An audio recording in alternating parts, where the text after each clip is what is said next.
इस पार्टी के दूसरी पीढ़ी के 90% नेता लालकृष्ण आडवाणी ने बनाए हैं। लेकिन मुझे नहीं लगता कि लालकृष्ण आडवाणी को सिर्फ भारतीय जनता पार्टी के नेता के तौर पर देखना चाहिए।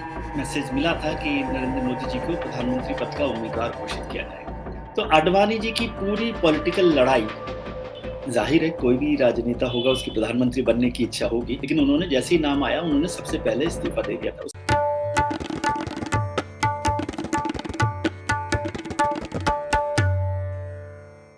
पूर्व उप प्रधानमंत्री लालकृष्ण आडवाणी जी को भारत रत्न दिया जाए। हम इस पर चर्चा करेंगे और तमाम उन पहलुओं पर बात करेंगे, उन तमाम किस्सों को जानेंगे जिन्हें आप नहीं जानते। इसके लिए हमारे साथ बात करने के लिए वरिष्ठ पत्रकार विजय त्रिवेदी हैं। विजय जी को आप सब लोग जानते हैं, बहुत सीनियर जर्नलिस्ट हैं। दीपक उन्हें स्क्रीन पर लाएं।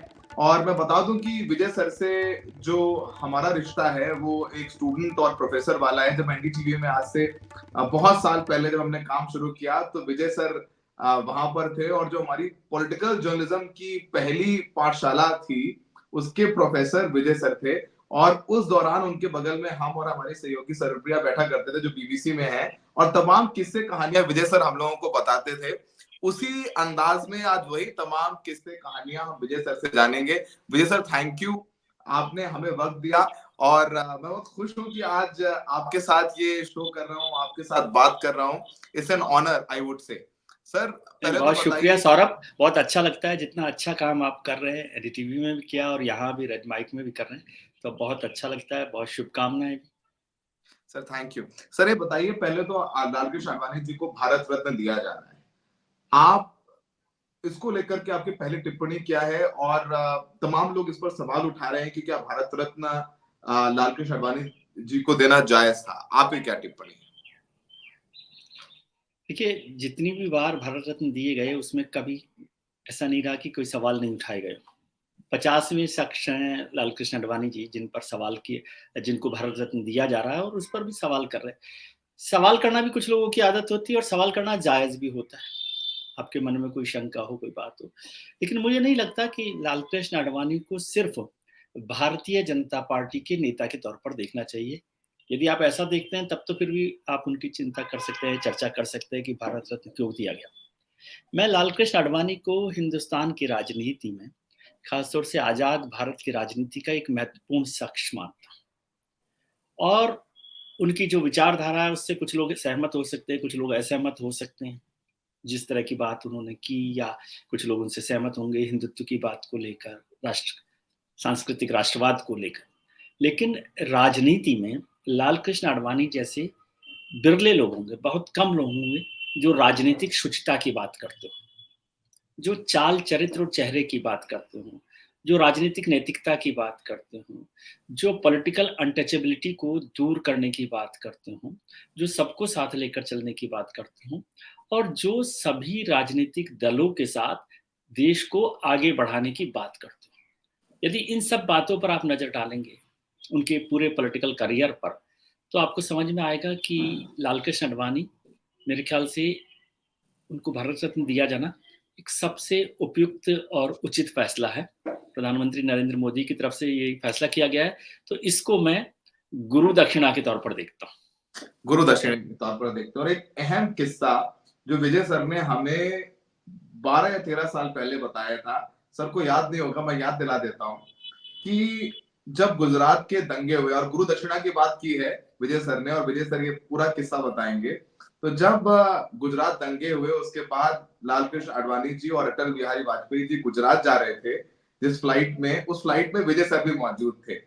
और कैसे अटल जी चाहते थे कि प्रधानमंत्री मोदी उस वक्त तत्कालीन मुख्यमंत्री थे गुजरात को, कि उनको पद से इस्तीफा दिलवा देना चाहिए, उन्हें मुख्यमंत्री पद से हटा देना चाहिए। और कैसे आडवाणी जी ने उस वक्त नरेंद्र मोदी जी को डिफेंड किया था, वो पूरा किस्सा विजय जी आज बताइए। आज मौका भी है, दस्तूर भी है, मुझे वो सारी बात आपकी याद है 13 साल पुरानी, बताइए हमारे दर्शकों को। नहीं, इसमें मैं महत्वपूर्ण नहीं हूँ। महत्वपूर्ण ये है कि गुजरात दंगे हुए थे, नरेंद्र मोदी जी मुख्यमंत्री थे, और उसके बाद प्रधानमंत्री के तौर पर अटल बिहारी वाजपेयी अपनी विदेश यात्रा के बाद गुजरात गए थे, और उन्होंने कहा था कि मुझे लगता है कि मौजूदा सरकार राजधर्म निभा रही होगी, राजधर्म निभाना चाहिए। और तब मुख्यमंत्री जी उनके साथ बैठे हुए थे और उन्होंने कहा था कि हमारी सरकार यही कर रही है। उसके बाद बहुत महत्वपूर्ण बैठक गोवा में भारतीय जनता पार्टी की राष्ट्रीय कार्यकारिणी की बैठक थी। राष्ट्रीय अधिवेशन हो रहा था, उसमें पार्टी के सभी नेता वहां जा रहे थे, राष्ट्रीय नेतृत्व वहां जा रहा था। लालकृष्ण आडवाणी थे, प्रधानमंत्री अटल बिहारी वाजपेयी थे, जसवंत सिंह जी थे, अरुण शौरी थे, वो एक ही विमान से जा रहे थे और चर्चा चल रही थी कि क्या नरेंद्र मोदी जी को इस्तीफा देना चाहिए। तब वाजपेयी जी ने ये कहा कि मुझे लगता है कि नरेंद्र भाई को इस्तीफा देना चाहिए, इस पर चर्चा होनी चाहिए राष्ट्रीय कार्यकारिणी की बैठक में। तो उस समय अरुण शौरी साहब थे, वो पीछे आडवाणी जी बैठे हुए थे, उनके साथ उनको पीछे लेकर गए और उनसे बात की। तो आडवाणी जी ने कहा कि मुझे नहीं लगता कि देश में या राष्ट्रीय कार्यकारिणी में ऐसा मूड है कि नरेंद्र मोदी जी को इस्तीफा देना चाहिए, फिर भी इस पर चर्चा कर लेनी चाहिए और मुझे इस बात की जरूरत नहीं लगती कि उन्हें इस्तीफा देना चाहिए। इसके साथ साथ ही एक और महत्वपूर्ण जो बात हुई, ये तो हवाई जहाज की बात थी, लेकिन दूसरी तरफ आडवाणी जी ने, अरुण जेटली साहब भारतीय जनता पार्टी के बड़े नेता होते थे, उन्हें ऐसा बताया गया कि उन्हें अहमदाबाद भेजा और ताकि आडवाणी जी के मैसेज को नरेंद्र मोदी जी तक पहुंचाया जाए और उन्होंने उनके साथ बात की। लेकिन जब वहां पहुंचे गोवा की राष्ट्रीय कार्यकारिणी में, तो जब वाजपेयी जी वहां अंदर गए तो वहां नरेंद्र मोदी जिंदाबाद के नारे लग रहे थे, ये सब चर्चा हो रही थी और नरेंद्र मोदी जी ने खुद ने अपनी तरफ से इस्तीफा देने की पेशकश की। उस समय प्रमोद महाजन सारा कामकाज देख रहे थे, प्रमोद महाजन बड़े नेता होते थे और वहां जब ये बात हुई कि नरेंद्र मोदी ने पेशकश की है तो सभी लोगों ने उसको खारिज किया और नरेंद्र मोदी के जिंदाबाद के नारे भी लगने लगे और उसके बाद तय हो गया कि नरेंद्र मोदी जी को मुख्यमंत्री के तौर पर नहीं हटाया जाएगा। और उसके बाद प्रधानमंत्री वाजपेयी ने भी कोई चर्चा नहीं की और उसके बाद की कहानी तो आपको पता ही है। ये कहानी किस्सा हमें दिग्विजय सर ने 12-13 साल पहले बताया था और वो किस्सा आज जानना जरूरी है। विजय जी, 2013 में जब प्रधानमंत्री मोदी को कैंपेन कमेटी का चीफ बनाया गया और लगभग वो ये तय कर दिया गया कि 2014 में नरेंद्र मोदी प्रधानमंत्री पद के उम्मीदवार होंगे बीजेपी के। आपको पता है कि आडवाणी जी ने इस्तीफा तक दे दिया था। आज वो सारा जितना कुछ आडवाणी जी ने किया, कहा, कुछ हुआ, वो सारा पेबैक प्रधानमंत्री मोदी ने कर दिया है, ऐसा लगता है। फिर वो बैठक भी गोवा में ही थी, तो प्रधानमंत्री मोदी के लिए गोवा एक महत्वपूर्ण है भारतीय जनता पार्टी की राष्ट्रीय कार्यकारिणी के हिसाब से। 2002 की बैठक भी गोवा में थी और ये 2013 की बैठक भी गोवा की राष्ट्रीय कार्यकारिणी थी। मैं उस वक्त भी मौजूद था, 2013 में भी मौजूद था और जब ये चर्चा हो रही थी, राजनाथ सिंह जी भारतीय जनता पार्टी के अध्यक्ष थे और उस समय जब हम लोग बाहर थे तो ये मैसेज मिला था कि नरेंद्र मोदी जी को प्रधानमंत्री पद का उम्मीदवार घोषित किया जाएगा। लेकिन उस बैठक में जो सबसे अहम चेहरा था वो गायब था, वो थे लालकृष्ण आडवाणी। मैंने गोवा से दिल्ली फोन किया आडवाणी जी के निवास पर और बात की, पता किया कि भाई क्या बात है। तो उन्होंने कहा उनका स्वास्थ्य ठीक नहीं है। तब तक उनकी नाराजगी की खबर आ गई थी कि वो शायद नहीं चाहते हैं।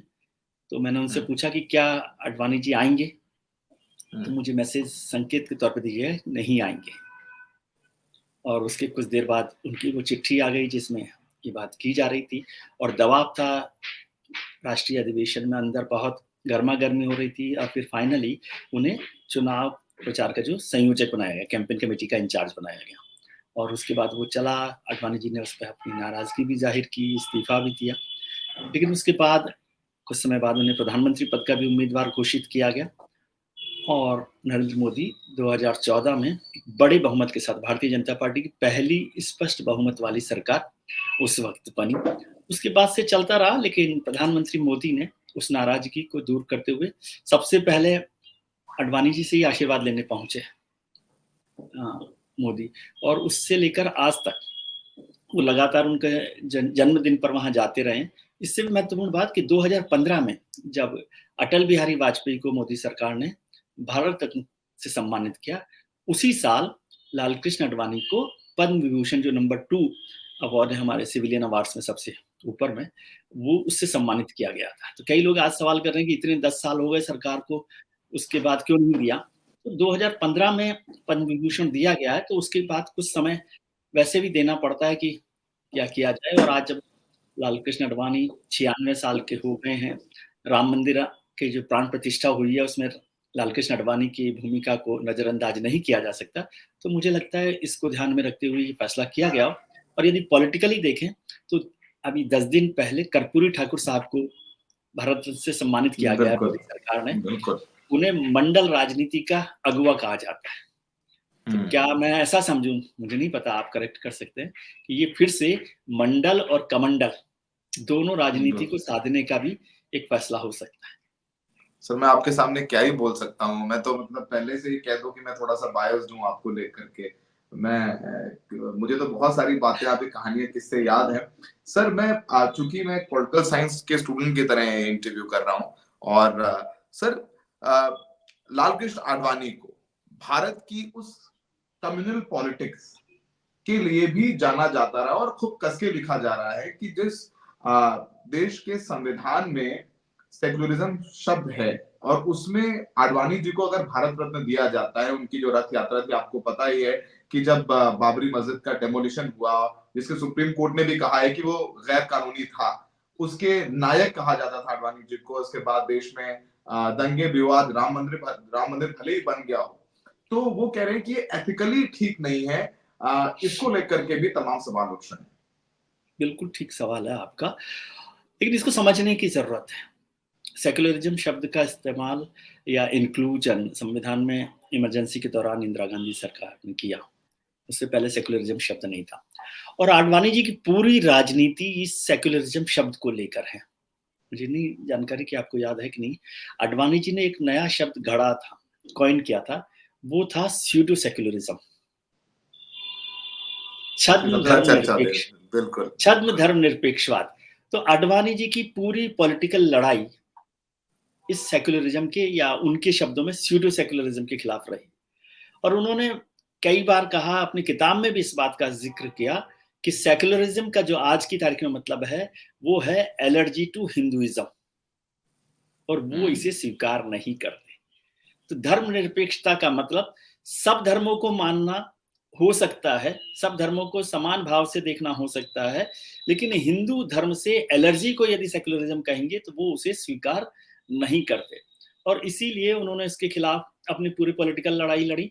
और उन्होंने एक नया शब्द और गढ़ा, वो था सांस्कृतिक राष्ट्रवाद, जिस पर आज की सरकार भी चल रही है। तो ये जो कल्चरल नेशनलिज्म है उसको उन्होंने सेक्युलरिज्म के जवाब में खड़ा किया। और उन्होंने कहा कि किसी भी पंथ के खिलाफ, वो हिंदू धर्म को अलावा और सबको पंथ के तौर पे कहते हैं, तो वो किसी भी पंथ के खिलाफ नहीं है, और सबको साथ लेकर चलना ही जो है सांस्कृतिक राष्ट्रवाद है, जो हिंदुस्तान की संस्कृति है और राष्ट्रवाद है, उसको साथ लेकर चलना है। बाबरी मस्जिद को लेकर ये सबको जाहिर है कि जो राम रथ यात्रा उन्होंने शुरू की 25 सितंबर 1990 को अयोध्या तक के लिए, हालांकि वो समस्तीपुर में 23 अक्टूबर को रोक दी गई, लालू प्रसाद जी ने उनको गिरफ्तार कर लिया।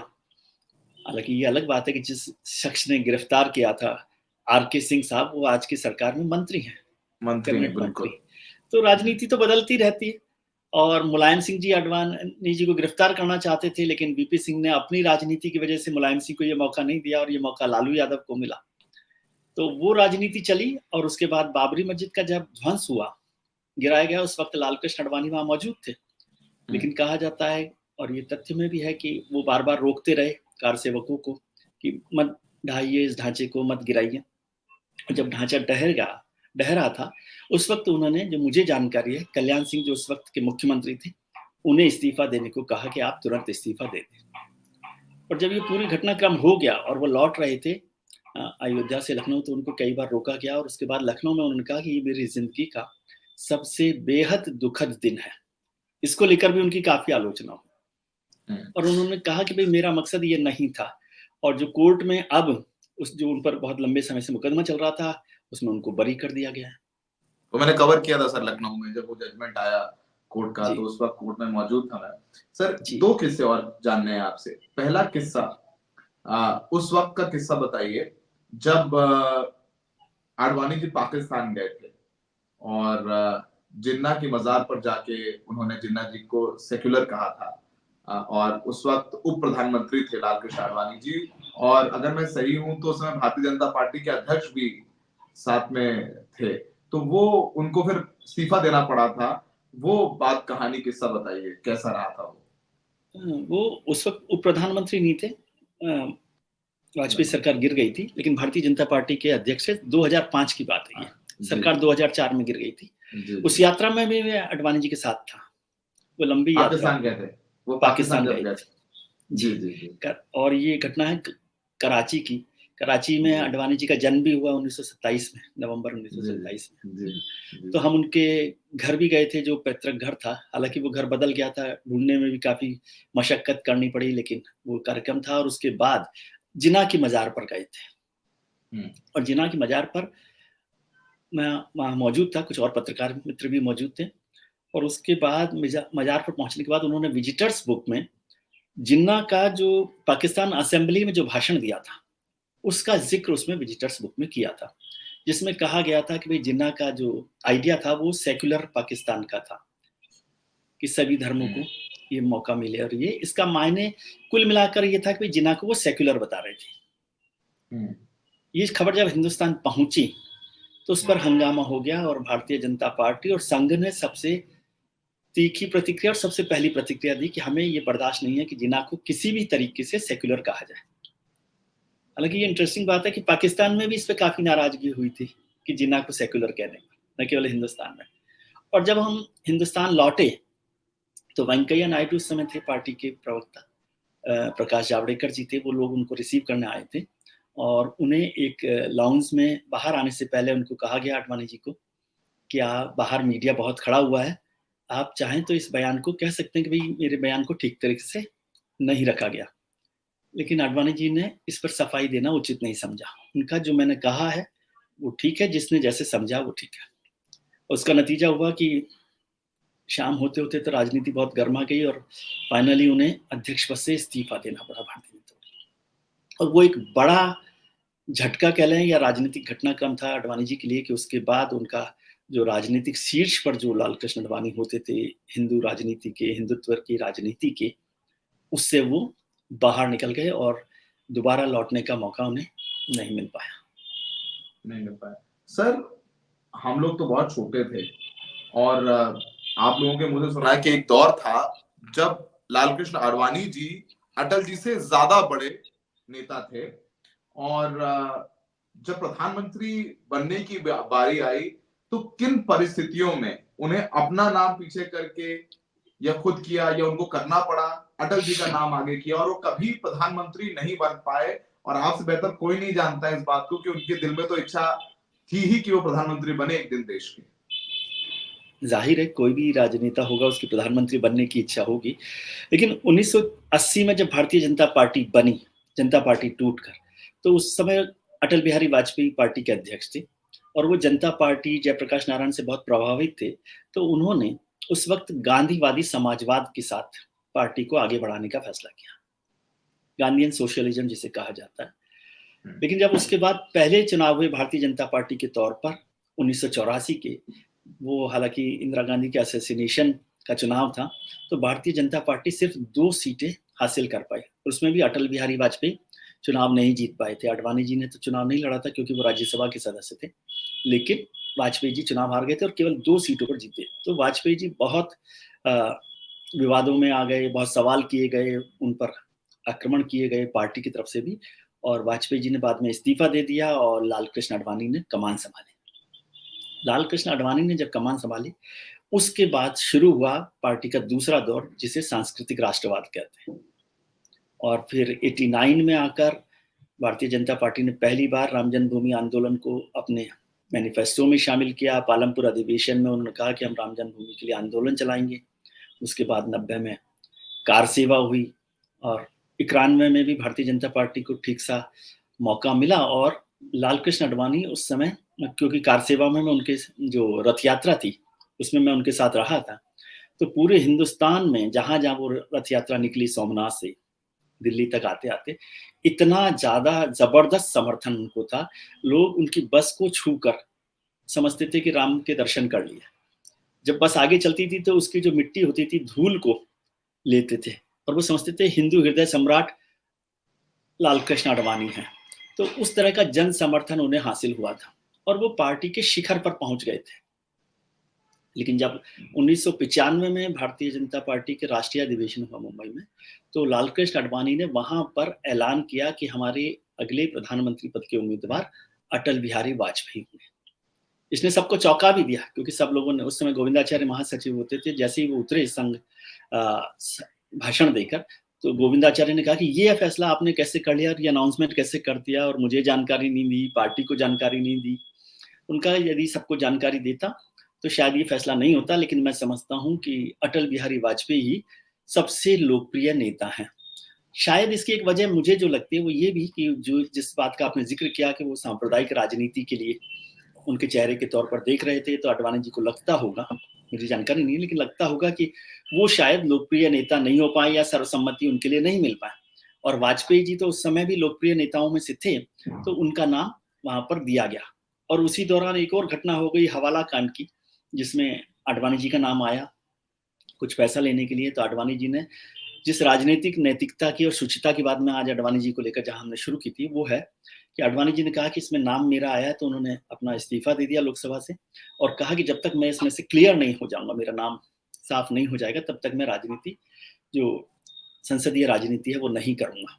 और इसी वजह से 1996 का चुनाव भी उन्होंने नहीं लड़ा। तो आज तो हम लोग ये भी बातें करते हैं कि भ्रष्टाचार के मामले में जो लगातार ईडी के मामले हो रहे हैं, और फिर कुछ लोग कह रहे हैं कि जेल में चले जाएंगे तो वहां से सरकार चलाएंगे।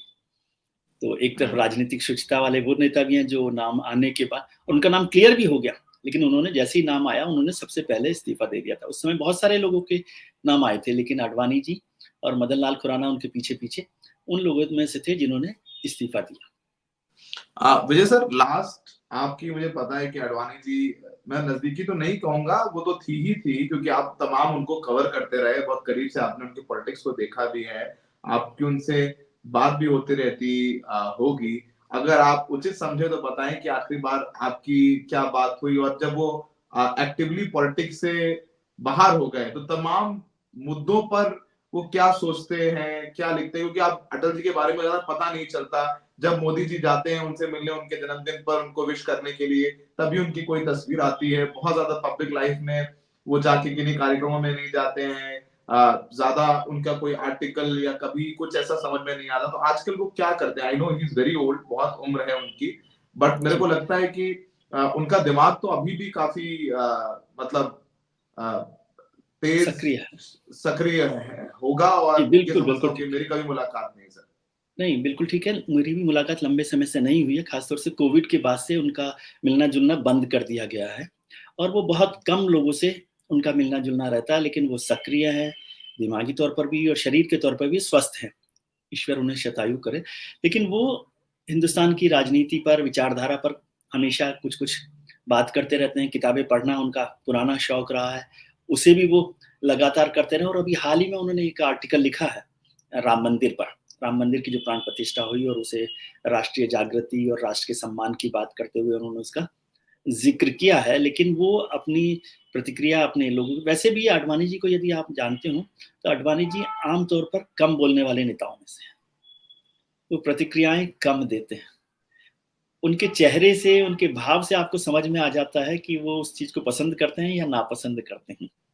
लेकिन सार्वजनिक तौर पर आडवाणी जी कम बोलने वाले नेताओं में से हैं, और वो ये समझते रहे कि अभी जो राजनीति चल रही है वो उनके बताए हुए रास्ते पर है, हिंदुत्व और सांस्कृतिक राष्ट्रवाद के रास्ते पर है। और ये पीड़ा तो उनके मन में रही होगी। हालांकि 2002 का भी मुझे याद आता है कि जब एक कोशिश की गई थी संघ की तरफ से भी और कि उन्हें प्रधानमंत्री बनाया जाए, लेकिन वाजपेयी जी शायद उस बात के लिए तैयार नहीं हुए। एक प्रस्ताव बताया जा रहा है कि ऐसा था कि उन्हें राष्ट्रपति बनाया जाए वाजपेयी जी को, और उनकी जगह आडवाणी जी प्रधानमंत्री हो जाए। और तभी वाजपेयी जी ने उस मीटिंग के बाद, संघ के कुछ नेताओं के साथ बैठक के बाद, अब्दुल कलाम साहब का नाम घोषित कर दिया था। तो ये साफ हो गया था कि वो प्रधानमंत्री पद नहीं छोड़ रहे, और उसके बाद में आडवाणी जी को प्रधानमंत्री बनाया गया। जब तक सरकार रही वो प्रधानमंत्री रहे। सर, आखिरी बात में तो हम तो आपसे सवाल पूछते ही जाएंगे, क्योंकि हम, अगर आपको याद हो, तो तब भी बहुत जिज्ञासु थे 12-13 साल पहले, और अब भी बहुत जिज्ञासु हूँ। लेकिन ये चूंकि हम चाहते हैं कि दर्शक समझे, जाने कि आडवाणी जी सर वो दौर भी है, और ये बात तो मैं जानता हूँ तमाम नेताओं से बात करते, तब तक हम रिपोर्टिंग कर रहे थे, 2013 के बाद तमाम बीजेपी के नेताओं ने डर से कहें कि उनको लगा कि अब आडवाणी जी के पास जाएंगे तो उनका पॉलिटिकल नुकसान हो जाएगा, उन्होंने आडवाणी जी को दूर कर दिया, वो आडवाणी जी से जानबूझकर दूर हो गए। ये भी एक दौर आ गया था। 2013 का दौर दूर है। यदि आप 2005 की घटना का जिक्र करूं मैं, कि जब वो पाकिस्तान में जो कराची में जो घटना हुई जिन्ना के मसले पर सेकुलरिज्म को लेकर, उसके बाद ही उसी समय मैंने देखा, मैं उस समय एनडीटीवी में कवर भी कर रहा था, उस दिन उनके घर के बाहर था मैं। जिस दिन हम लोग पाकिस्तान से लौटे हैं तो मैं पूरे दिन भर वहाँ उनके पृथ्वीराज रोड के घर के बाहर था। और सौरभ मानिए, इस पार्टी के दूसरी पीढ़ी के 90% नेता लालकृष्ण आडवाणी ने बनाए हैं, लेकिन उस दिन एक भी नेता लालकृष्ण आडवाणी के घर नहीं पहुंचा था। तो राजनीति ऐसे ही चलती। आज सब ट्वीट कर रहे हैं, वही तमाम नेता जो उनसे दूरी बनाए हुए राजनीति ऐसे ही, और मतलब मैं कह रहा हूँ दूसरी पीढ़ी के 90% नेता, बल्कि मैं कहता हूँ कि भारतीय जनता पार्टी की जो मौजूदा पीढ़ी है उसको लालकृष्ण आडवाणी ने गढ़ा है, उसकी वजह से बना। सेकंड जो रंग की जो लीडरशिप रही, जो अब फर्स्ट रंग की लीडरशिप हो गई, वो सबके सब नेता 90% लीडर्स लालकृष्ण आडवाणी के बनाए हुए हैं, तैयार किए हुए हैं, उनकी राजनीतिक शिक्षा दीक्षा उनकी हुई है। इसीलिए मैंने गुरु दक्षिणा का जिक्र किया। तो ज्यादातर होता है, लेकिन राजनीति में ये चक्र तो चलता रहता है, जिंदगी में ऐसा चक्र चलता रहता है। बात तो सही कह रहे हैं। हाँ, बोले लंबा सफर है। नहीं, बस मैं तो चाहता हूँ कि अब शुभकामनाएं उनको दें। अब आज इस पर बात करने का वक्त भी नहीं है, अच्छा है। लेकिन भारतीय जनता पार्टी के नेता के तौर पे लालकृष्ण आडवाणी को याद नहीं किया जाना चाहिए। राजनीतिक शुचिता, राजनीतिक नैतिकता और संगठन को कैसे चलाना चाहिए, इसको ध्यान में रख के लालकृष्ण आडवाणी को याद किया जाना चाहिए।